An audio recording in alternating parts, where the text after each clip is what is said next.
सत श्री अकाल दोस्तों, तुहाडे अपने यूट्यूब चैनल नॉलेज हब ते मैं तुहाडा स्वागत करता हाँ। अज आप एक नवी वीडियो लैके हाज़र होए हैं जिस विच आपां जनरल अवेयरनैस के जिहड़े हैगे आ टॉप 30 प्रश्न है जिहड़े उन्हां दी डिस्कशन करांगे।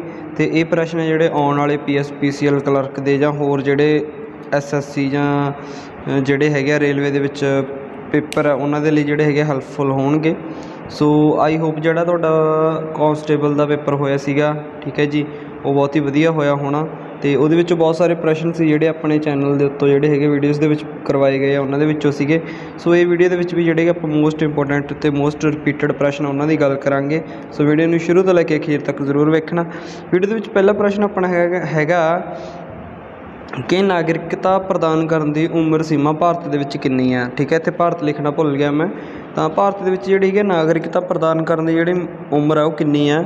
तो जिहड़ी CCA अमेंडमेंट हुई सी पिछे जे रौला काफ़ी पिया सीगा, ठीक है जी। CCA की फुल फॉर्म हैगी सिटीजन अमेंडमेंट एक्ट जिहड़ा पास होया सीगा, ठीक है जी। उस तो बाद जिहड़ी हैगी ये उम्र है जिहड़ी वो 11 साल तो घटा के 6 साल कर दी गई सी। तो मतलब कि हुण जिहड़ी नागरिकता प्रदान करने की जिहड़ी हैगी उम्र सीमा वो 6 साल रख दी गई है।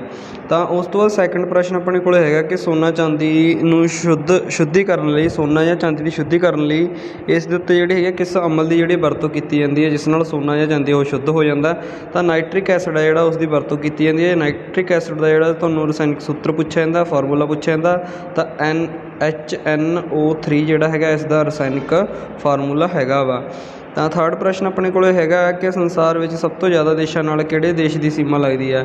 तो संसार के यह किहड़ा देश है जिहदी सब तो वध देशों के नाल जिहड़ी हैगी सीमा लगती है, बॉर्डर लगता है। तो चीन हैगा जिहड़ा वो अपने 14 देशों के नाल जिहड़ी हैगी है सब तो वध वो अपना बॉर्डर एरिया जिहड़ा वो शेयर करता वा। तो उस तो बाद अपने को 4 नंबर पर प्रश्न हैगा कि चंद तारा किस देश के जिहड़ा हैगा राष्ट्रीय चिन्ह के तौर पर वो हैगा वा। तो जिहड़ा चंद तारा हैगा चंद तारा वो जिहड़ा हैगा तुर्की देश का जिहड़ा हैगा राष्ट्रीय चिन्ह हैगा वा। तो जेकर भारत का पूछा जाए तो अपना भारत का हैगा अशोक स्तंभ, ठीक है जी।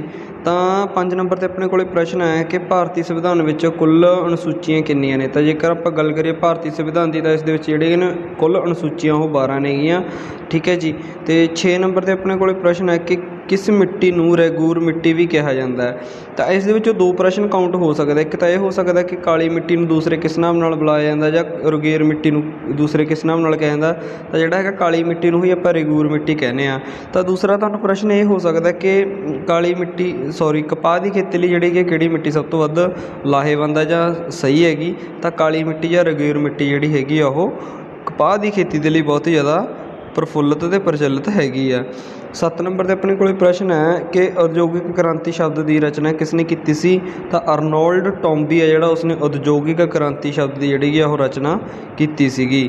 तो अगे अपने को प्रश्न बनता वा कि प्राचीन भारत में अजिही किहड़ी लिपि सी जिहड़ी खब्बे तो सज्जे लिखी जाती सी। मतलब ये पंजाबी आपां तो इत्थों स्टार्ट होकर इधर नूं लिखी गई है, ठीक है जी। तो जिहड़ी प्राचीन भारत के विच किहड़ी लिपि है जिहड़ी उर्दू की तरह खब्बे तो सज्जे लिखी जाती सी। तो उर्दू नहीं है वो खरोष्ठी लिपि जिहड़ी हैगी वो प्राचीन भारत के विच जिहड़ी है खब्बे तो सज्जे तो खब्बे जिहड़ी वो लिखी जाती सीगी। तो खरोष्ठी लिपि जिहड़ी है तुसीं इस नूं याद करके रखना जी। तो 9 नंबर पर अपने को प्रश्न है कि राजनीति के उस पार जिहड़ी किताब है वो किसने लिखी सी। तो जिहड़ी कि अटल बिहारी वाजपेयी जिन्हां दी राजनीति बहुत ही तकड़ी मन्नी जाती है, ठीक है जी। तो जेकर कोई भी आपां कहंदे राजनीतिक नेता जिहड़ा अपनी राजनीति स्टार्ट करता है तो वो जिहड़ा है अटल बिहारी वाजपेयी नूं पढ़ के ही स्टार्ट करता। तो अटल बिहारी वाजपेयी ने जिहड़ी है राजनीति के उस पार जिहड़ी है वो एक बुक लिखी सीगी। तो 10 नंबर पर अपने को प्रश्न है कि किसी व्यक्ति का ब्लड ग्रुप किस ते निर्भर करता है। तो किसी व्यक्ति का जिहड़ा ब्लड ग्रुप है मतलब A पॉजिटिव जां B पॉजिटिव जां A नैगेटिव AB नैगेटिव ये किस ते डिपेंड करता है। ये RBC ते WBC मतलब कि रैड ब्लड सैल ते वाइट ब्लड सैल जिहड़ी इन्हां दी गिनती है उन्हां ते डिपेंड करता है। तो जे गिनती घट है RBC की गिनती घट है WBC की गिनती ज़्यादा है तो इन्हां ते डिपेंड करता है कि जिहड़ा व्यक्ति का ब्लड ग्रुप आ वो पॉजिटिव होगा, B पॉजिटिव होगा, B नैगेटिव होगा, AB नैगेटिव जो भी हुंदा है, ठीक है। जिन्ने भी ग्रुप ने वो सारे सिर्फ रैड ब्लड सैल ते वाइट ब्लड सैल के उत्ते जिहड़े उन्हां दी क्वांटिटी ते डिपेंड करता वा। 11 ਨੰਬਰ ਤੇ ਪ੍ਰਸ਼ਨ ਹੈਗਾ ਕਿ ਗੁਰੂ ਗੋਬਿੰਦ ਸਿੰਘ ਜੀ ਦੁਆਰਾ ਲਿਖੇ ਗਏ ਜ਼ਫਰਨਾਮੇ ਦਾ ਕੀ ਅਰਥ ਹੈ। ਤਾਂ ਜਿਹੜਾ ਗੁਰੂ ਗੋਬਿੰਦ ਸਿੰਘ ਜੀ ਨੇ ਜ਼ਫਰਨਾਮਾ ਲਿਖਿਆ ਸੀ ਤਾਂ ਉਸ ਨੂੰ ਆਪਾਂ ਜਿੱਤ ਦੀ ਚਿੱਠੀ ਵੀ ਕਹਿੰਦੇ ਹੈਗੇ, ਠੀਕ ਹੈ ਜੀ। ਤੇ ਇਸ ਦੇ ਵਿੱਚੋਂ ਪ੍ਰਸ਼ਨ ਇਹ ਆ ਸਕਦਾ ਕਿ ਜਿਹੜਾ ਗੁਰੂ ਗੋਬਿੰਦ ਸਿੰਘ ਜੀ ਨੇ ਜ਼ਫਰਨਾਮਾ ਉਹ ਕਿਸ ਨੂੰ ਲਿਖਿਆ ਸੀ। ਤਾਂ ਤੁਸੀਂ ਕਮੈਂਟ ਬਾਕਸ ਦੇ ਵਿੱਚ ਕਮੈਂਟ ਕਰਨਾ ਕਿ ਜਿਹੜਾ ਗੁਰੂ ਗੋਬਿੰਦ ਸਿੰਘ ਜੀ ਨੇ ਜ਼ਫਰਨਾਮਾ ਕਿਹਨਾਂ ਨੂੰ ਲਿਖਿਆ ਸੀਗਾ। ਤਾਂ 12 ਨੰਬਰ 'ਤੇ ਆਪਣੇ ਕੋਲ ਪ੍ਰਸ਼ਨ ਹੈਗਾ ਕਿ ਲੋਕ ਲੇਖਾ ਸਿਮਤੀ ਹੈ, ਜਿਹੜੀ ਲੋਕ ਲੇਖਾ ਸਿਮਤੀ ਹੈ ਉਹ ਆਪਣੀ ਰਿਪੋਰਟ ਕਿਹਨੂੰ ਪੇਸ਼ ਕਰਦੀ ਆ। ਇੱਕ ਲੋਕ ਲੇਖਾ ਸਿਮਤੀ ਹੈ ਜੀ, ਠੀਕ ਹੈ ਜੀ, ਉਹ ਆਪਣੀ ਜਿਹੜੀ ਰਿਪੋਰਟ ਆ ਉਹ ਲੋਕ ਸਭਾ ਦਾ ਜਿਹੜਾ ਸਪੀਕਰ ਉਹਨਾਂ ਨੂੰ ਉਹ ਪੇਸ਼ ਕਰਦੇ ਆ।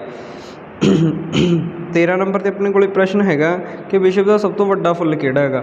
ਇਹ ਮੋਸਟ ਇੰਪੋਰਟੈਂਟ ਪ੍ਰਸ਼ਨ ਹੈ ਜੀ, ਇਹਨਾਂ ਨੂੰ ਤੁਸੀਂ ਜ਼ਰੂਰ ਜਿਹੜਾ ਨਾਲ ਦੀ ਨਾਲ ਨੋਟ ਕਰਕੇ ਰੱਖਣਾ। ਤਾਂ ਜਿਹੜਾ ਵਿਸ਼ਵ ਦਾ ਸਭ ਤੋਂ ਵੱਡਾ ਫੁੱਲ ਆ ਉਹ ਰੈਫਲੈਸੀਆ ਦਾ ਫੁੱਲ ਹੈਗਾ ਜੀ, ਠੀਕ ਹੈ ਜੀ, ਰੈਫਲੈਸੀਆ ਦਾ ਫੁੱਲ ਜਿਹੜਾ ਸੰਸਾਰ ਦੇ ਵਿੱਚ ਸਭ ਤੋਂ ਵੱਡਾ ਫੁੱਲ ਹੈਗਾ ਵਾ। 14 ਨੰਬਰ 'ਤੇ ਆਪਣੇ ਕੋਲ ਪ੍ਰਸ਼ਨ ਹੈ ਕਿ ਸੰਸਾਰ ਦੀ ਸਭ ਤੋਂ ਤੇਜ਼ੀ ਨਾਲ ਵਧਣ ਵਾਲਾ ਪੌਦਾ ਕਿਹੜਾ ਹੈਗਾ। ਜਿਹੜਾ ਸੰਸਾਰ ਦੇ ਵਿੱਚ ਸਭ ਤੋਂ ਤੇਜ਼ੀ ਨਾਲ ਵੱਧਦਾ ਪੌਦਾ, ਠੀਕ ਹੈ ਜੀ, ਤਾਂ ਉਹ ਬਾਂਸ ਦਾ ਪੌਦਾ ਜਿਹੜਾ ਉਹ ਸੰਸਾਰ ਦੇ ਵਿੱਚ ਸਭ ਤੋਂ ਤੇਜ਼ੀ ਨਾਲ ਜਿਹੜਾ ਹੈਗਾ ਗਰੋ ਕਰਨ ਵਾਲਾ ਵਧਣ ਵਾਲਾ ਪੌਦਾ ਉਹ ਹੈਗਾ ਵਾ। ਤਾਂ ਅੱਗੇ ਆਪਣੇ ਕੋਲ 15 ਨੰਬਰ 'ਤੇ ਪ੍ਰਸ਼ਨ ਹੈ ਕਿ ਗੁਰਦੇ ਦੀ ਕਾਰਜਤਮਕ ਇਕਾਈ ਨੂੰ ਕੀ ਕਹਿੰਦੇ ਨੇ। ਜਦੋਂ ਗੁਰਦਾ ਕੰਮ ਕਰਦਾ ਤਾਂ ਉਸਦੀ ਜਿਹੜੀ ਕੰਮ ਕਰਨ ਦੀ ਇਕਾਈ ਆ ਉਹਨੂੰ ਕੀ ਕਹਿੰਦੇ ਨੇ। ਤਾਂ ਉਹ ਜਿਹੜੀ ਨੈਫਰੋਨ ਆ ਉਹ ਗੁਰਦੇ ਦੀ ਕੰਮ ਕਰਨ ਦੀ ਇਕਾਈ ਨੂੰ ਆਪਾਂ ਨੈਫਰੋਨ ਕਹਿ ਦਿੰਦੇ ਹਾਂ।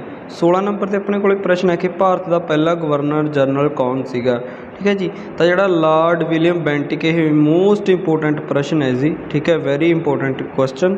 ਅਤੇ ਇਸ ਨੂੰ ਤੁਸੀਂ ਜ਼ਰੂਰ ਨੋਟ ਕਰਨਾ। ਭਾਰਤ ਦਾ ਪਹਿਲਾ ਜਿਹੜਾ ਗਵਰਨਰ ਜਨਰਲ ਸੀਗਾ ਉਹ ਲਾਰਡ ਵਿਲੀਅਮ ਬੈਂਟਿਕ ਸੀਗਾ।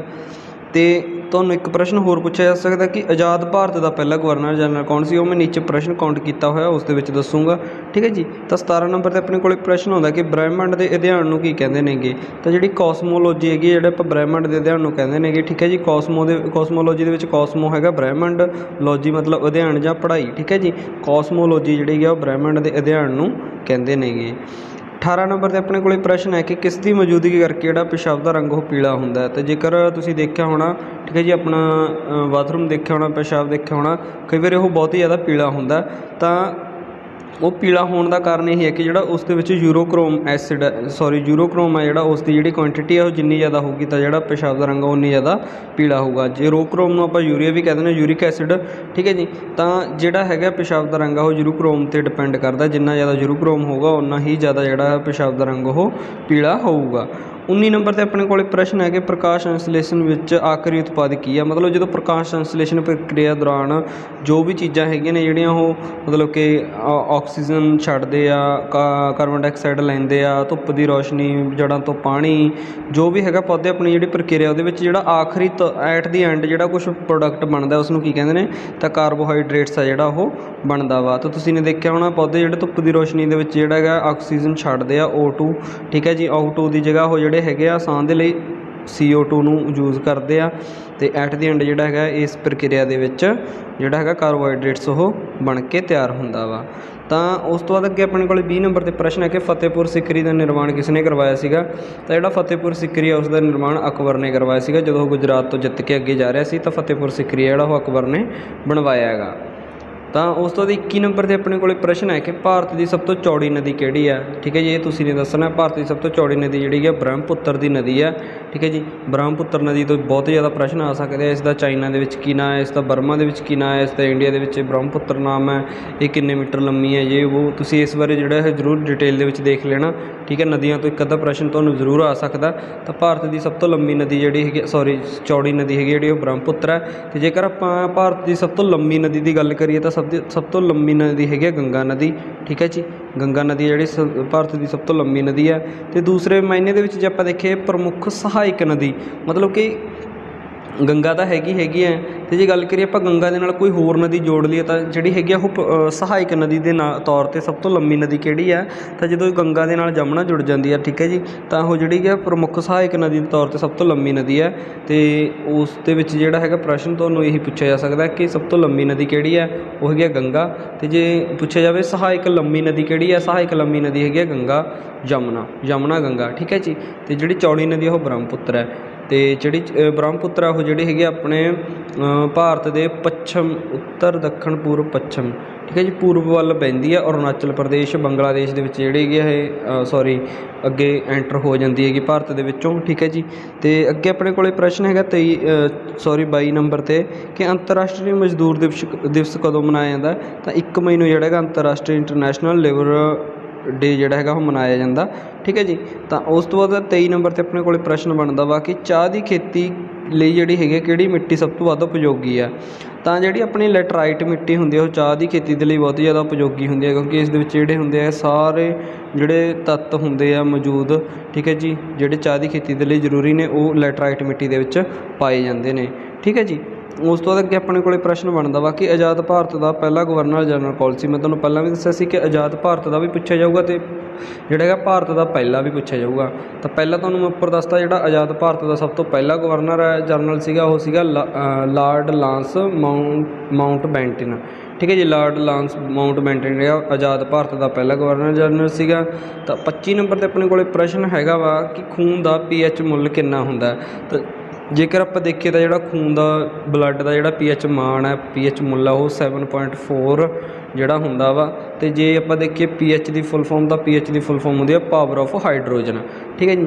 pH ਸਕੇਲ ਤੋਂ ਵੀ ਬਹੁਤ ਪ੍ਰਸ਼ਨ ਆ ਸਕਦੇ ਆ ਅਤੇ pH ਸਕੇਲ ਦੱਸਦਾ ਕਿ ਜਿਹੜਾ ਆਪਣੇ ਕੋਲ ਅਮਲ ਹੈ ਜਾਂ ਆਪਣੇ ਕੋਲ ਜਿਹੜਾ ਹੈਗਾ ਟੇਸਟ ਹੈ ਉਹ ਖਾਰਾ ਹੈ ਮਿੱਠਾ ਜਾਂ ਉਹ ਅਮਲੀ ਹੈ ਮਤਲਬ ਕਿ ਐਸਿਡ ਹੈ ਠੀਕ ਹੈ ਉਹ ਇਸ 'ਤੇ ਡਿਪੈਂਡ ਕਰਦਾ pH ਸਕੇਲ ਹੈ ਜਿਹੜਾ ਉਹ ਦੱਸਦਾ ਵਾ। ਤਾਂ ਖੂਨ ਦਾ ਜਿਹੜਾ pH ਸਕੇਲ 'ਤੇ ਜਿਹੜਾ ਮਾਨ ਹੈ ਉਹ 7.4 ਅਤੇ ਜੇਕਰ pH ਦੀ ਫੁੱਲ ਫੋਰਮ ਦੀ ਗੱਲ ਕਰੀਏ ਤਾਂ ਜਿਹੜਾ ਹੁੰਦਾ ਇਸ ਦਾ ਮਤਲਬ ਪਾਵਰ ਆਫ ਹਾਈਡਰੋਜਨ ਦੱਸਣ ਵਾਲਾ ਜਿਹੜਾ ਹੁੰਦਾ ਸਕੇਲ ਉਸ ਨੂੰ pH ਸਕੇਲ ਕਹਿੰਦੇ ਨੇ।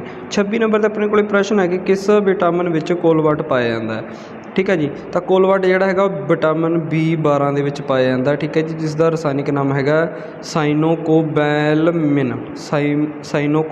ਹੈਗਾ ਜਿਹੜਾ ਉਹ ਵਿਟਾਮਿਨ B ਦਾ ਜਿਹੜਾ ਹੈਗਾ ਗਾ ਕੋਲਵਾਟ ਹੈ ਜਿਹੜਾ ਇਸ ਦੇ ਵਿੱਚ ਪਾਇਆ ਜਾਂਦਾ। ਤਾਂ ਜਿਹੜਾ ਕੋਲਵਾਟ ਆ ਉਹ B12 ਦੇ ਵਿੱਚ ਪਾਇਆ ਜਾਂਦਾ ਅਤੇ ਇਸ ਦਾ ਰਸਾਇਣਿਕ ਨਾਮ ਜਿਹੜਾ ਹੈਗਾ ਉਹ ਸਾਈਨੋਕੋਬੈਲਮਿਨ ਜਿਹੜਾ ਹੈਗਾ ਇਸ ਦਾ ਰਸਾਇਣਿਕ ਨਾਮ ਉਹ ਹੈਗਾ ਵਾ।